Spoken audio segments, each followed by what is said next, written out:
Viete si predstaviť koncert speváckeho zboru na tomto mieste? Ja áno. Rozhľadňa Háj nad Novou Baňou bude dejiskom jedinečného zážitku, kde sa spojí krása umenia a prírody do jedného celku.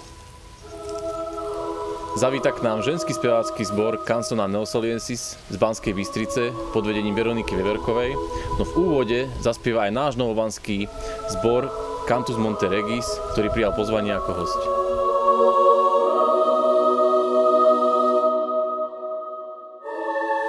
Nenechajte si ujsť tento jedinečný zážitok a príďte si vychutnať dýchberúci zborový spev tejto netradičnej koncertnej sále. Pre tých, ktorých odrádza výstup na rozhľadňu Háj, bude zabezpečený vývoz z parkoviska vedľa putnického miesta Kohútovo v spolupráci s Mestskými lesmi a mestom Nová Baňa.